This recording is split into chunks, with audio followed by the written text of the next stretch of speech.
Think back to this morning. Not the coffee, not the news, not the first task of the day. The very first thing. The moment your alarm sounded or the moment your eyes simply opened. What did your body do next? If you are like most people over 60, the answer is some version of the same sequence. You registered that you were awake, you silenced the alarm, and within a few seconds you were upright, legs over the side of the bed, feet on the floor, moving. It feels like nothing. It is so automatic that calling it a habit feels like an overstatement. It is simply what waking up looks like. Nobody taught it to you. Nobody told you to do it differently. I am Dr. Naira Stein, and I want to have an honest conversation today about what is happening inside the body during those first 30 seconds. Because the cardiovascular biology of that specific window is something that most older adults were never given a clear explanation of. And once you understand it, the 5 small adjustments I am going to walk you through will not feel like health advice. They will feel like the logical conclusion of something you should have been told years ago. Please stay with me through this conversation. The closing habit, the one I want you to take into tomorrow morning, is completely free, takes 90 seconds, and is supported by research published in some of the most credible cardiovascular journals in medicine. I want to make sure you have it before you leave. What your heart is actually doing while you sleep. Before we talk about the morning, we need to talk about the night. While you sleep, your cardiovascular system shifts into something close to its quietest operational state. Heart rate slows, blood pressure decreases, the hormonal activity that drives the urgency and alertness of your waking hours settles to a minimum. For the heart, which works continuously, without pause, for every hour of every day, the sleeping period is the closest thing to genuine rest that it receives in a 24-hour cycle. This is valuable and important. It is also why the transition out of sleep is so biologically significant. Beginning roughly an hour before you fully wake, before your eyes open, before consciousness is complete, your body begins preparing for the return to the demands of the day. 2 hormones lead this preparation: cortisol and adrenaline. They begin rising while you are still asleep, and by the time you are aware of being awake, they have already been climbing for some time. They are doing exactly what they are designed to do: raising your heart rate, elevating your blood pressure, and priming your blood vessels for the physical and cognitive activity ahead. In a younger cardiovascular system, this hormonal morning surge is handled smoothly. The vessel walls are elastic enough to absorb the pressure change. The regulatory mechanisms are fast and precise. The surge passes through the system without strain. After 60, the same surge arrives in a different environment. The arterial walls are stiffer, a normal consequence of aging, and they absorb pressure changes more slowly. In many people, years of gradual plaque accumulation have narrowed some vessels without producing any symptoms that would have signaled a problem. And the morning surge is the same surge it always was. The force of it has not changed. The terrain it moves through has. This is the reason that published research in the American Heart Journal documents a 40% higher rate of heart attacks between 6 and 10 in the morning compared to any other 4-hour window in the day. The pattern is not coincidental. It is the direct consequence of a hormonal surge meeting a cardiovascular system whose ability to absorb it has quietly diminished over the decades. This is the environment your first movement of the morning enters. And that first movement matters more than most people have ever been told. Standing up immediately upon waking. That is the specific habit I want to address. Not because it sounds alarming, but because understanding exactly why it places additional strain on the heart at precisely its most vulnerable moment of the day makes the alternative feel genuinely useful rather than unnecessarily cautious. Here is the mechanics of what happens. When you have been lying flat for 7 or 8 hours, blood is distributed relatively evenly throughout the body. The moment you stand, gravity acts on that blood volume immediately. A meaningful portion of it shifts downward into the vessels of the abdomen and legs. The heart must compensate for this shift almost instantly, pumping harder and faster to maintain adequate blood pressure to the brain and the rest of the body's vital systems. In younger adults, the reflex that manages this adjustment, called the baroreceptor reflex, is rapid and precise. Blood pressure is maintained within seconds. The transition is seamless. After 60, that reflex slows. Blood pressure can drop 15, 20, or in some cases 30 points within the first few seconds of standing. Many older adults are familiar with the gray, momentarily unsteady feeling that sometimes accompanies getting up quickly in the morning. It is common enough that most people have come to accept it as simply part of waking up. It is not simply part of waking up. It is the cardiovascular system struggling to keep pace with a demand that arrived faster than it could respond. And here is the specific problem with the morning timing.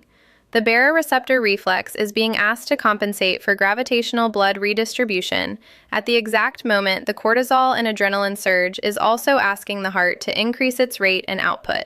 These two demands arrive simultaneously. The heart, working against stiffer arteries and thicker morning blood, we will come to the blood thickness in a moment, is being asked to manage two compounding challenges at once from a standing start without any gradual buildup. For a person with vulnerable plaque in a coronary artery, plaque that has been accumulating silently, producing no symptoms, never visible on a routine examination, the mechanical pressure of that compounding morning demand can be the event that causes a rupture. A ruptured plaque activates the clotting cascade. In a coronary artery, the resulting clot is a heart attack. In a cerebral artery, it is a stroke. This is not a theoretical risk. It is the mechanism documented in the clinical research on morning cardiovascular events. And the intervention is so simple that the gap between the research and what most patients are actually told is one of the more striking disconnects I have encountered in patient education. There is a second factor that compounds the morning risk, and it is one that most people are never told about in this specific context. After 7 or 8 hours without fluid intake, you wake up mildly dehydrated every single morning. The breathing that sustains your sleep loses moisture continuously through the night. No water has been consumed.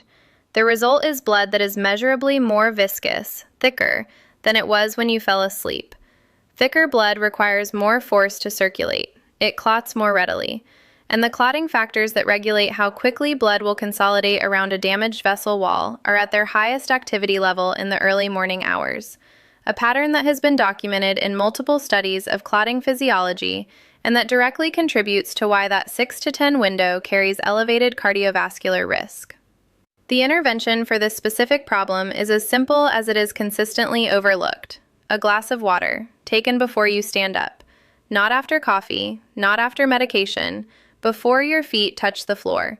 1 glass of water, drunk while still sitting or lying in bed, begins reducing blood viscosity, moderating clotting factor activity, and giving the cardiovascular system something to work with before the full physical demands of the day begin. Research examining this specific habit, water intake upon waking, prior to standing, has found meaningful reductions in early morning cardiac event rates in adults over 60 who practice it consistently. The mechanism is straightforward, the cost is zero, and the preparation required is simply a glass of water on the nightstand the night before. I want to tell you about a patient I will call Martin. He was 67 years old, a retired civil engineer, careful and methodical by temperament, who approached his health with the same systematic attention he had applied to his professional work for 4 decades. Martin took his blood pressure medication without fail. He walked every day. He had his annual checkup, and his most recent results had been encouraging. His cardiologist had told him he was managing his cardiovascular risk well for his age. There was nothing in his profile that announced danger. One morning, Martin woke, silenced his alarm, sat up immediately, swung his legs to the floor, and stood within the first 3 seconds of being awake. He had been doing exactly this every morning of his adult life, and nobody had ever suggested he do anything differently. He made it as far as the hallway before the dizziness dropped him. When I reviewed his case, everything was consistent with a man who had been responsible about his health. His medications were appropriate, his fitness level was above average for his age, his diet was reasonable. But the cardiovascular system he was managing had changed over the decades in ways that made the 30-second morning transition a genuinely different proposition at 67 than it had been at 40. Nobody had told him about the surge. Nobody had told him about blood viscosity. Nobody had asked how he got out of bed in the morning, because it had never seemed like a clinical question worth asking. The conversation I had with Martin during his recovery, and the specific changes we made before he went home, are the reason I want to make sure this information reaches you before the morning when it might matter most. The 90-second morning protocol. What I am about to describe requires no equipment, no prescription, and no structural change to your morning. It requires 90 seconds and a glass of water on your nightstand. That is the complete material requirement. Step 1. 3 deliberate breaths before any movement. The moment you become aware that you are awake, before you silence the alarm, before you move your legs, before anything, take 3 slow, full breaths. Inhale through the nose, fully, allowing the belly to rise. Exhale slowly and completely through the mouth. This is not a relaxation technique. It is a cardiovascular intervention. Deep, deliberate breathing immediately upon waking activates the parasympathetic branch of the nervous system, the calming counterpart to the adrenaline-driven sympathetic response, and begins to moderate the cortisol surge before it reaches its peak. Research examining the effect of slow, deliberate breathing on morning blood pressure spikes in older adults has found measurable reductions in that initial pressure surge from this single action alone. 3 breaths, 15 seconds. Do not skip this step. Step 2. Drink water before you stand. Reach to your nightstand, where the glass of water you placed there last night is waiting, and drink it while you are still sitting or propped in bed. The whole glass. Room temperature is preferable to cold, which can produce a mild reflex constriction in the vessels.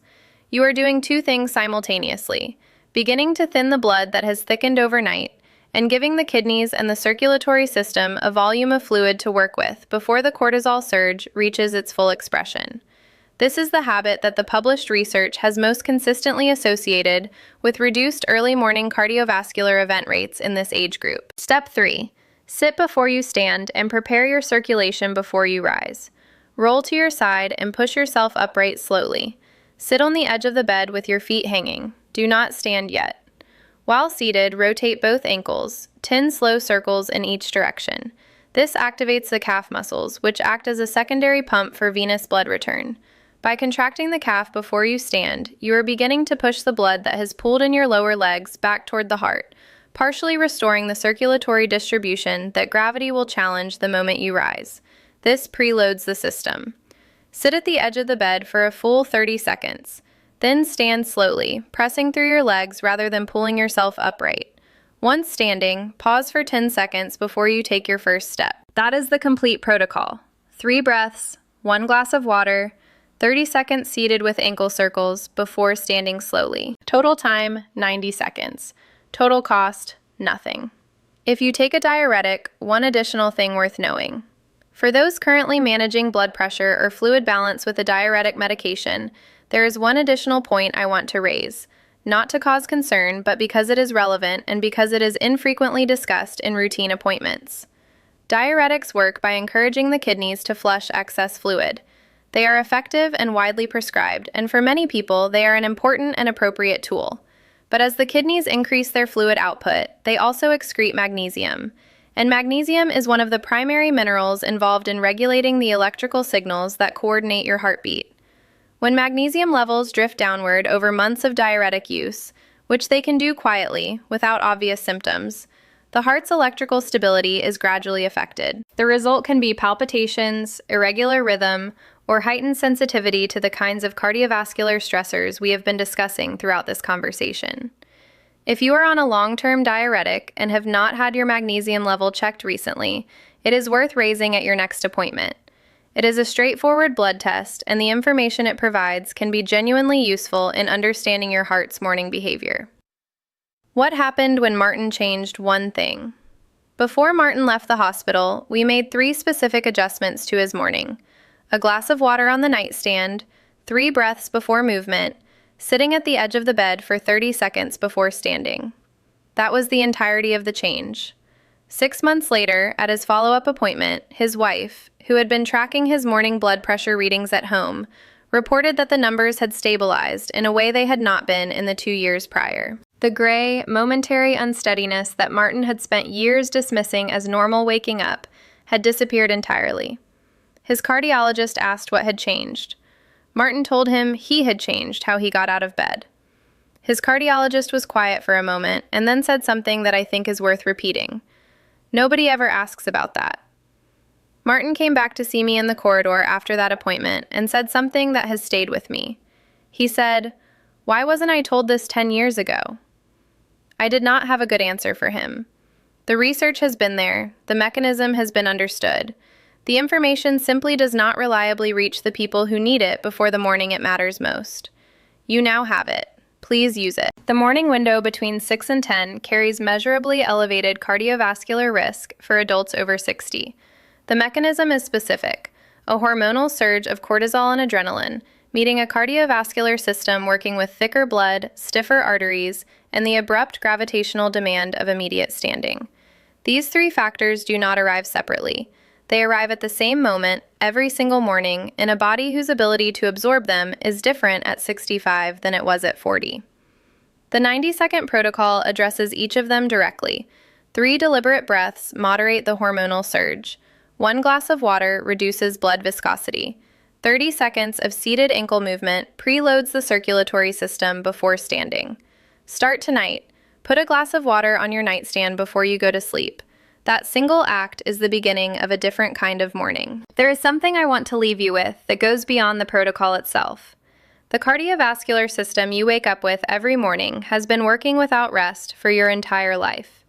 It adapted to every demand you placed on it across decades. It is still adapting now in ways that are different from how it adapted at 30 or 40, and those differences are worth understanding rather than ignoring. The body communicates.